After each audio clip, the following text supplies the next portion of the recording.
Hey, organizers, I'm back. Oh, that sounded like the TikTok sound from Gossip Girl. Miss me? I'm back. Anyway, if you're as TikToked as I am, you know what I'm talking about. But anyway, that's not why you're here. You're here to learn about AI. It's day 3 of AI Palooza.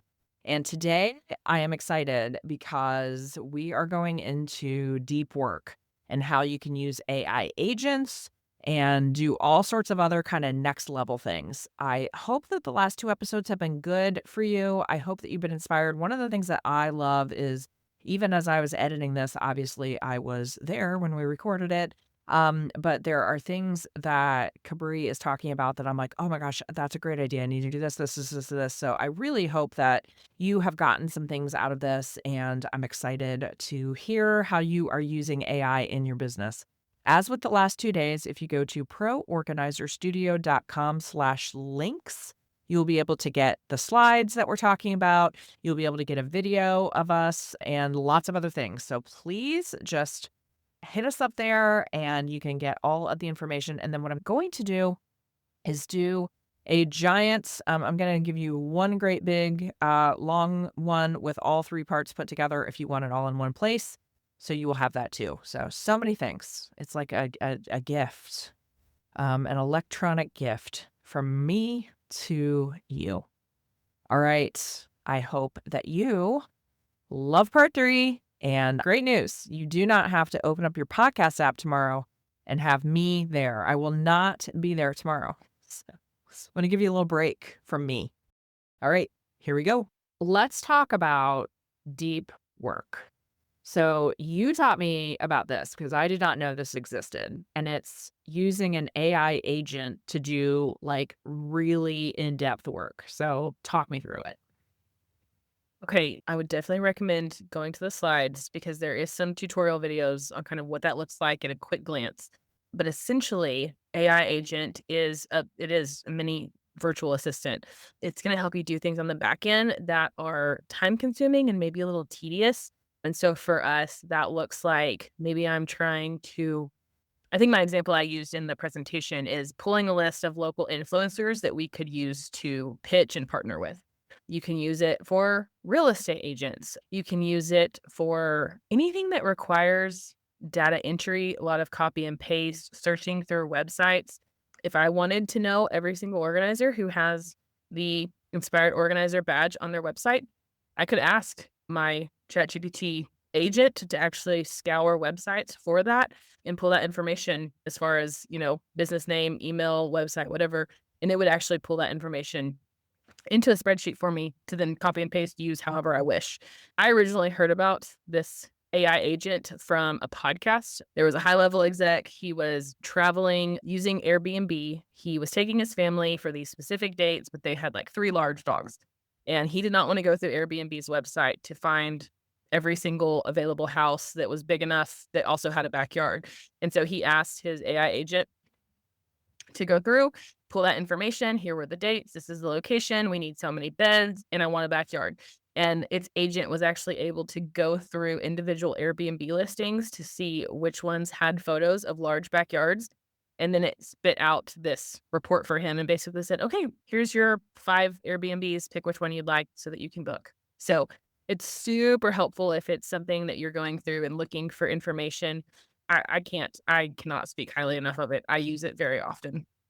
Well, and I used it the other day for something and again, go to the slides because you have an actual tutorial of how it works and you can watch it work. It's legitimately like watching someone take a cursor and like move it, but I used it the other day for something and I kinda just out of fascination was watching it work. It was having to do something inside the system that I use to teach courses, and it was like, it was typing out what it was doing. It was like, "I am looking for this, so I am going to move up here, and maybe that's where it is," and so I could, like, watch the thought process, which was, like, alternately creepy and cool at the same time, but it legitimately was as if I had an assistant in the room that was working on the computer next to me. It was completely fascinating. Yes, okay, let's touch on that. Logistic wise, whenever you're using your agent, you give it a prompt. Essentially, what you're gonna see is this, like, remote desktop window open up, and like Melissa said, you can kinda see how it's working, what it's going through. Occasionally, so I've used this in the past where I'm using it for something that has credentials or passwords that's blocked. And so specifically, I was trying to connect an email to a domain on Squarespace. And so I couldn't get it to work. And finally, I told, my chatty G, I was like, help me. I don't know how to fix this. And I turn the agent on. It starts working. It gets to Squarespace's login site. And it's like, whoa, this is private information. It needs password. It needs credentials. What do you want me to do? And so I actually then had the opportunity to take control of this remote desktop, log in with my username and password, and then hand control back over. And so once it was in Squarespace, it was like, oh, by the way, you need to add this code here, verify, done. Everything was taken care of. And so it is fabulous if you're having some of those techie issues that you just need a computer that understands computer to help you do it very quickly, much more quickly than I could have done on my own. That was the exact same situation that I had where it, like, asked me for my logins a couple times, and you would press a button that says "Take back control" or whatever, and then you would enter the password, and then it would go back, and it was so great, and I got something really very complex done that would have taken me a long time to do, and it was glorious. So AI agents are on the plus plan. So $20 a month. I highly recommend it. It's worth every penny. You're going to get your time back, your money back in time. But it is, I think you get like, I don't know, 50 uses of agent per month. And so use them wisely. But I mean, I haven't ran out yet and I use it often. Well, and when you think about it, if you get 50 a month, are you really gonna use it 2 times a day? Probably not, right? Like, you could really use that judiciously, but this is one thing that we talked about a lot during the session, during the workshop at the How To Summit, is people were like, "Well, I just wanna use the free version," which you absolutely can, and the free version of OpenAI, of ChatGPT, is still really, really good. We just were and neither of us are ever gonna be the kind of people that are like, "Hey, just go put a bunch of money in something." $20 a month, so $240 a year. It's essentially 3 hours of your time at organizing, pays for it, and it is $20 a month is just so absolutely worth it for the better service that you get. You get, more in-depth knowledge, you get to teach it a little bit more, you just get so much for that $20. It could I just don't think there's a better use of my money and my business. Other than 1000% agree. Canva, I should make a list. Like you've said, "This is my favorite thing." I say this sometimes, I'm like, "Canva? I would pay $100 a month for Canva." The fact that they only charge me, what, $13 a month or whatever it is criminal. Then, Descript is also a good one, but ChatGPT for $20 a month, I mean, when I think about all the dumb things I spend $20 a month on, it's so smart. So worth it. Yeah, just please go spend the money.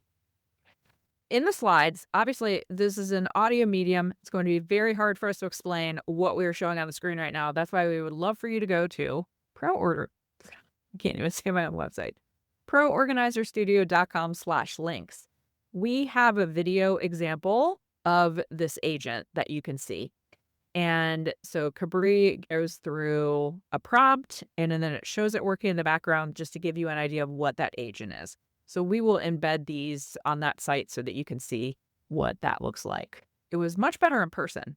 This was a lot easier one to do in person. Oh, let's talk about just one of the uses you talked about for the agent. You gave an example of there are 1,600 realtors in Lubbock. And you then could go say, I want to go search those realtors, get their, like, website, email, address. You can also have it search for, like, for instance, the top 10% in terms of selling, that's publicly available information. So you could say, I need the top 10 realtors or top 10% of realtors in Lubbock by volume or revenue. So there are a lot of things you can do with that where it just does that thinking for you and you do not have to search through 200 websites. Yeah, that's actually like a real case study that we've done. We have a large percentage of our business that is just focused on moving services. And realtors and interior designers are huge network referrals for us. And we actually just used our AI agent to cull all that data, copy and paste it, throw it in a spreadsheet for us. And then that way we can email them, pitch to them, follow them on Facebook if we asked for, those URLs and links as well. And so it can be very powerful. Yeah. The other thing too, I know that you like realtors. I'm a big fan of telling people to go after interior designers to network with. And so that would be another one, and interior designers in particular, I just think, doing a really good prompt on, what kind of aesthetic you're looking for in terms of partnering with an interior designer, but when you think about people that would be good to network with, this is a great use of agents within ChatGPT.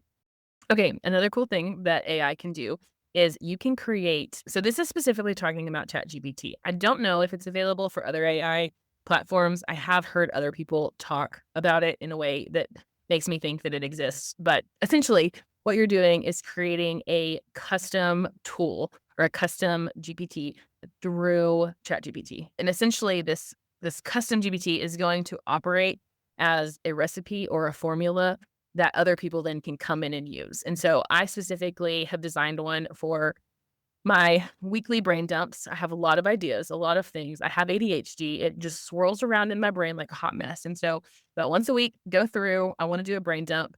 And essentially I have designed this one to know my business and my life. And so it then asks me updates on certain things. But every single time I come to it, it's going to run me through the same exact recipe and formula on how to pull all that information out of my brain, how to get it sorted and organized, and how to make a plan of attack to accomplish it. You could essentially use this. Let's say you wanted to create a custom GPT for how to declutter your closet. You could then prompt everything here to where your clients click the link, they show up, and then it's like, okay, let's go through your closet. Have you worn it in a year? Pull it, donate it, or throw it away. And then you'll go through and say, okay, do you prefer color coding or do you like it by style? Here's how we do that. And it's essentially going to walk them through that. I see, and I'm just now telling Melissa this. I Oh, I see a lot of opportunity with these custom GPTs when it comes to audits that we see. Like we're looking at a lot of organizers' websites, we're looking at a lot of organizers' social media. We're even auditing some of their like marketing plan when it comes to, are you blogging? Are you emailing? Are you posting on Google Business Profile? We could essentially set up this master formula that would have organizers come through and say, okay, here's what I'm seeing that you're doing. Here's the things that you're not doing. Here's how I would go move forward and go forth to accomplish these things. And so it's just a way to give people a customized look at your process, your framework, your formulas, and actually get a piece of you at a very small, easy accessibility. I think that you could offer this as even like a lead magnet or freebie on, hey, here's my organizing guide on here's how to do this. And I think that people would happily give their email over to get a peek behind the curtain, use some cool new technology, and hopefully, ideally, work with you in the long run. so how do you actually set this up? What's the actual, like, structure? How do you do it? Okay, so when you're in ChatGPT, you just go over, there's a drop down that says GPTs. You can click on it and say new project. And essentially it will kick off essentially the first phase of what you're trying to do. And so it'll ask you questions on, is this brain, we're going to use the brain dump guide as my example. Is this a brain dump specifically for you? Or is this a brain dump on how to teach other people how to brain dump? And so mine right now is set up for me. So whenever I come through each Monday morning, it knows exactly what to do. I could set it up for everyone to where it's like, okay, step one is tell me your name, your business, your website, here are your social media links. Part two is, okay, let's brain dump. Here are some things you could go. I mean, the one time that I did it with client information, it was massive. It was insane. But it didn't, you would essentially pull all of that information and then it takes you to the next step. You can also make it kind of flow like a flow chart. So it's, if it's giving you information or asking you information, and as you give information back to it, say, okay, so we haven't done, say, we haven't set up our Google business profile. We need to start there before we can actually start posting updates. Yeah. And so it's, I could make a GPT that tells you the 6 digital foundation things that I want you to do and how to do them. And yeah. then if I could then also get it to yell at people who say, "I don't have clients, but they haven't done any of the 6 things." Is that an option that's available or no? It is an option. I really think, okay, so like for me, the power in this is taking a framework and a system and giving it access to other people to where then they can see it and use it. And so like what would take us hours if we were going through and manually auditing organizer websites, we essentially could put some key formulas within a GPT and then have people run their own audits on the website. And then it would also kick back a very succinct summary of like, oh, hey, you should probably do this. And we need some more keywords here. and this is a readable font, and you're missing buttons here. It would save us time. It would still serve the organizer. And so it could be a powerful tool. I'm jumping around with my analogies because this thing is more bigger, like more massive than you could possibly even understand on what it's capable of doing. I just love how you just said, "This is more bigger." That is I love it. I love it. Keep it You can coming. edit that out if you'd like. Well, or maybe I'll keep it in, TBD. TBD. Words are hard, okay, friends. It's been a long day. Listen, to be fair, let's just be full disclosure. You and I have both had a very long day in 2 different places. It is 7:14 PM.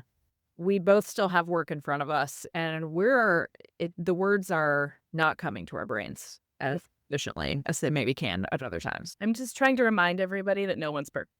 Oh, please. So far from it. Okay. I'm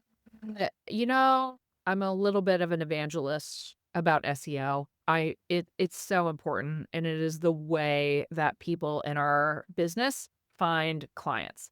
But there's a new thing, unfortunately. Listen, this is the problem. When you have something that you start to understand or that you hear about a lot, the one thing that we are guaranteed is that there's going to be something new. Like, for instance, if you're a big Instagram person, which I am not, you kind of learn the algorithm and then they're like, JK, here's a new one. You got to learn something new. So, the new thing on the block for SEO is actually GEO, which is Generative Engine Optimization. And GEO is going to be increasingly important. So, what is GEO? So, remember at the way beginning of this chat, we talked about how when you go to Google now, it will come up with, hey, here's the AI synopsis of this question that you have just asked.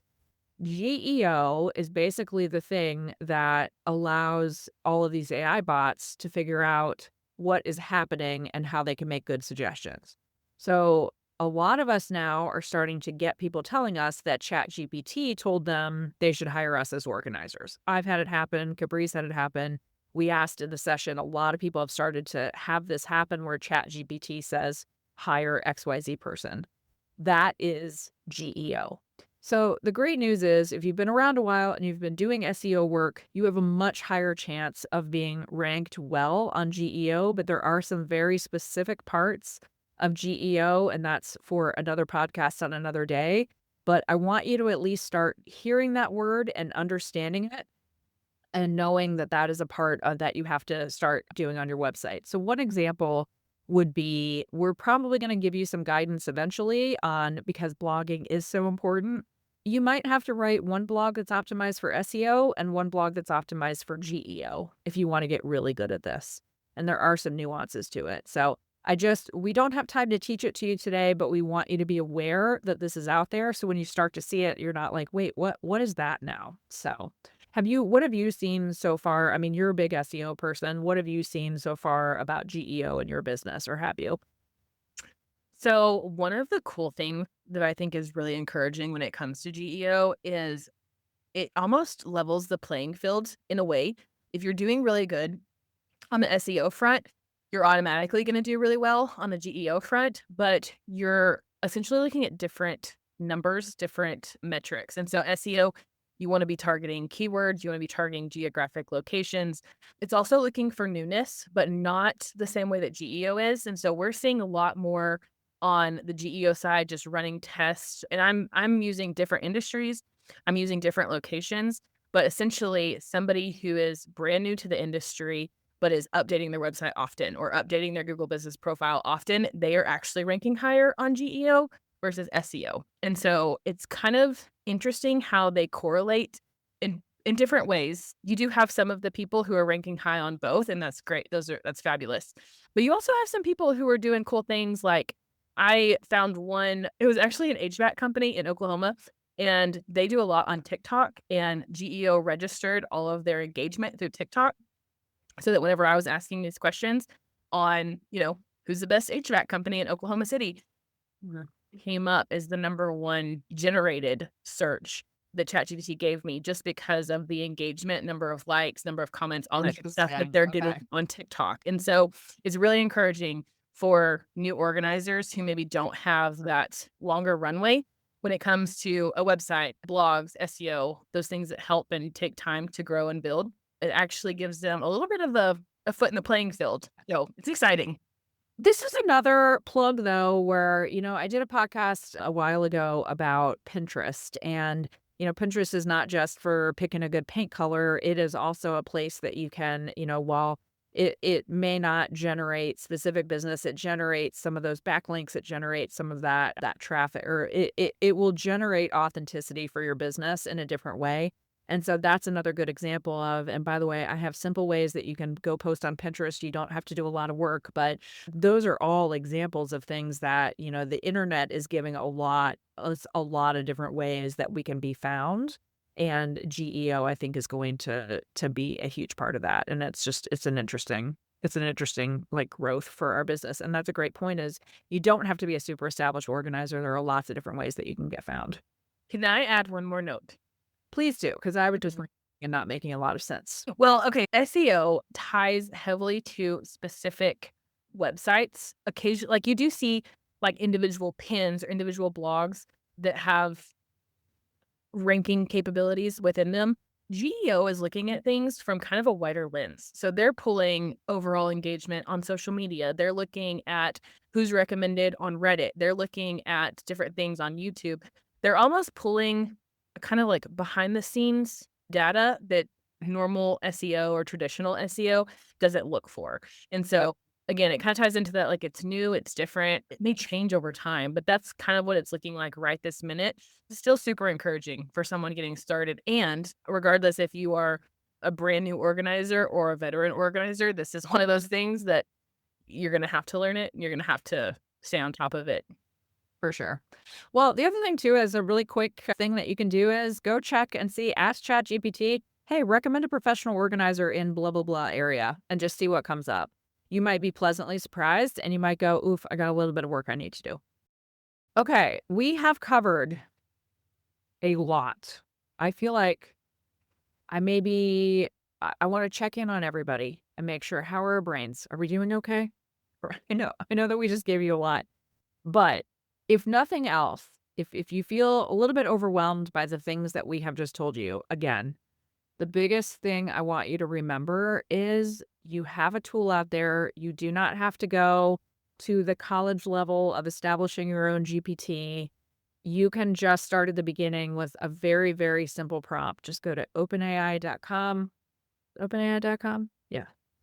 Open up OpenAI, click the button, open a chat session, and just ask a simple question. Start to learn it, start to see what it does.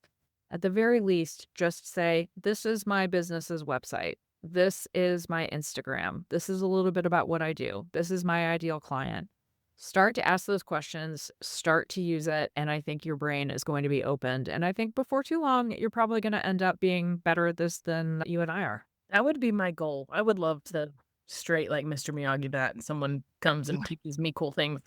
Absolutely. So, also, this is a good opening.